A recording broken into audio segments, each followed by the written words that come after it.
Hi there, Gemini. Thank you for joining me for your year 2017 forecast, and welcome to the new year. It's going to be a year when you can be in the spotlight, when your profile is going to be very much to the fore, but it's going to be your relationships and how you marshal the impact and impression that you make on people that you encounter, even personally or perhaps more professionally, that's going to be so profoundly important.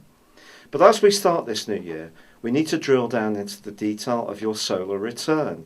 And at the turn of the year, your ruler Mercury is tracking backwards in a retrograde.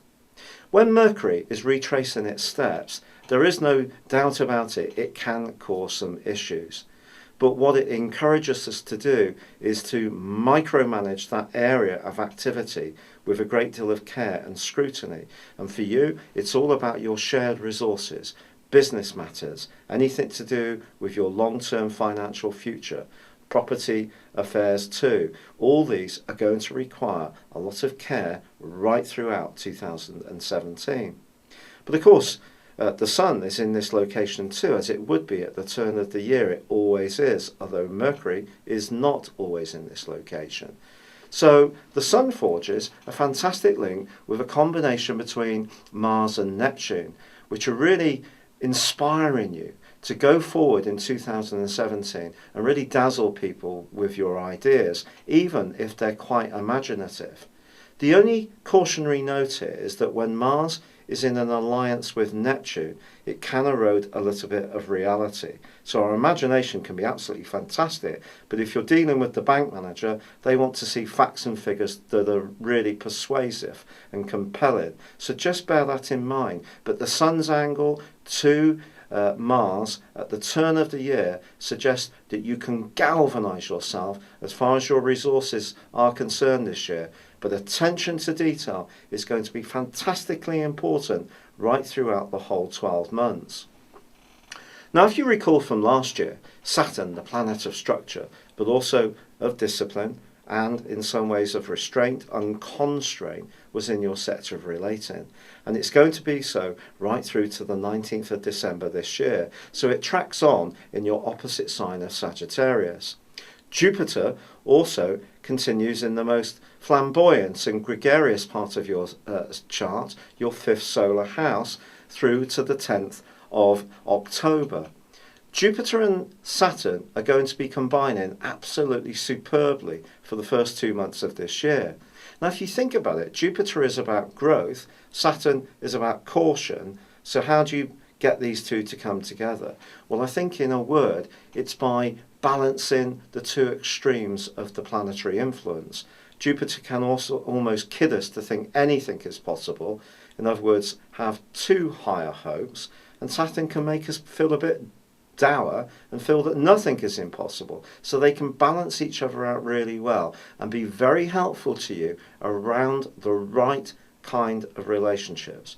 But the wrong kind of relationships can also cause you some mischief, especially in the first 2 months of this year, because Jupiter's in an opposition with Uranus, and Uranus is in the part of your scope to do with friendships. And Uranus in Aries is very much a free radical. It's a kind of shoot now, ask questions later type of influence. Yes, it can shake things up in a very positive way, but often it can cause a lot of damage really, because it sees us react to things or pile into things without the proper forethought.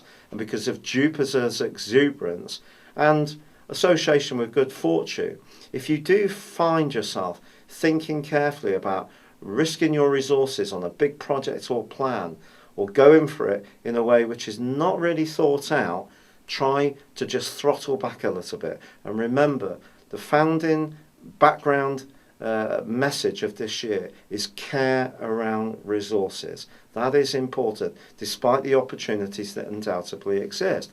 Because ironically, Saturn also forges a fantastic link to Uranus itself for the first 6 months of this year.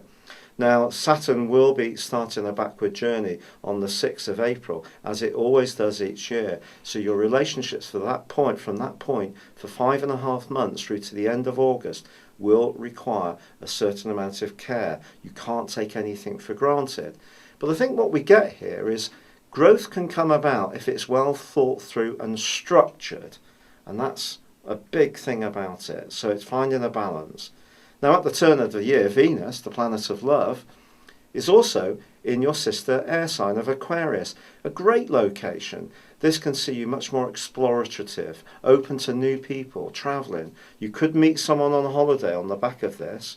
And so do be open-minded about the type of people that you could click with. Now, your year is really going to pick up momentum from the 26th of January, because then the Sun moves, Mars then moves into the part of your scope to do with your long-term future. Yes, that's where Uranus is as well. Mars here is going to really give you a lot of drive in the following 6 weeks, but there's also a spectacular lunar eclipse that occurs on the 11th of February. And this is an opportunity to frame your ideas and bring the emotion of your ideas to the fore, because this is going to be forging a great link with Jupiter and also Uranus. So the more unusual of your ideas can find an audience as long as you're thinking it through and it's authentic about who you really are. However, the 21st of February brings a solar eclipse, but this time in the sign of Pisces.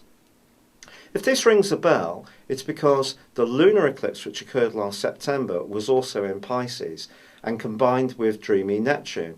Well, the solar eclipse does the same. So once more, it's suggesting that imagination, but also compassion and empathy are going to be important in how you build your reputation and how you build your goals and link to other people, especially influential people, for the rest of the year. But it's very, very important that you're realistic. Any idea which is a bit dreamy, a little bit not thought out and worked through, is going to be scrutinized so quickly. And remember, Saturn in Sagittarius is all about facts and figures, so you have to have these right. Now, there is, between the middle of July and also the middle of August, a square between Jupiter and Pluto. This does require some care, because there could be somebody who's going to come into your orbit that you really get the hots for, and it could come on aspect. And they may seem to be the bee's knees, and they may well turn out to be exactly that. But you need to not get overboard, not get so caught up in the passion of the moment that it lets your reality be distorted somewhat. Now, the 7th of August brings a lunar eclipse in your sister air sign of Aquarius, and this is forging a fantastic angle to Jupiter. Jupiter about growth, about your self-expression, about joyfulness, about your children's affairs, and also, if you want children, potentially about adding to your family.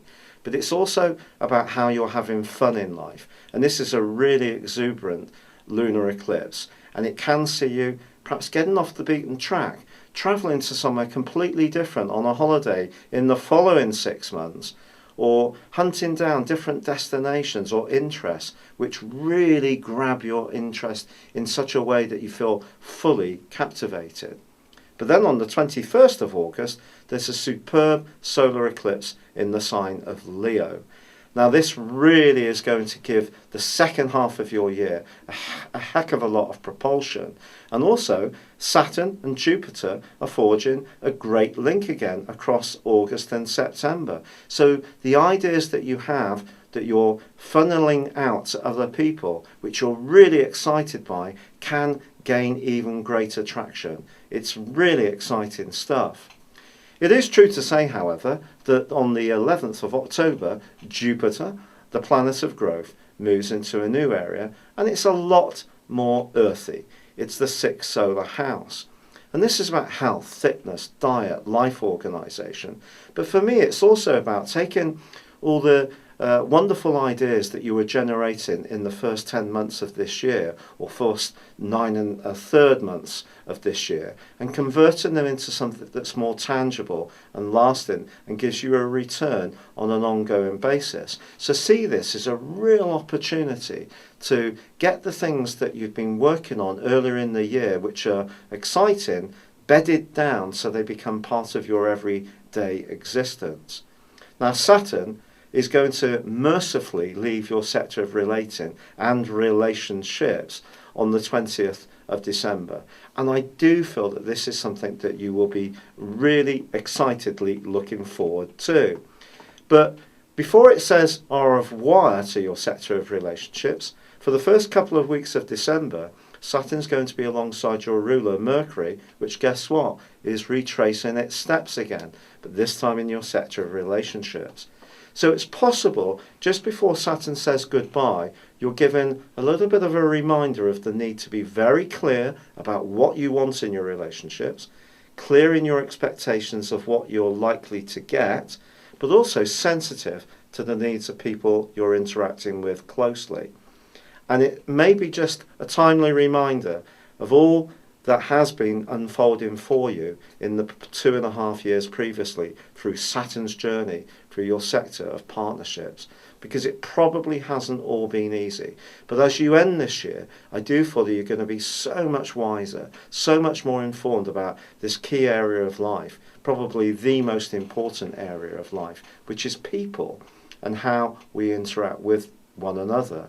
But Saturn's switch into your 8th solar house also takes us back to the start of the year, and the fact that Mercury was retrograde in this area on the 1st of January, and also there was the combination between Mars and also the Sun also in this area too. And I think it's possible that you're going to see some kind of dividend as this year comes to a close, Gemini.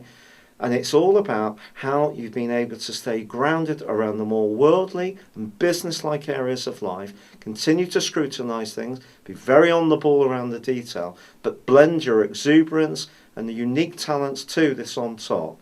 And that's really the message of 2017 for you. I wish you all the very best.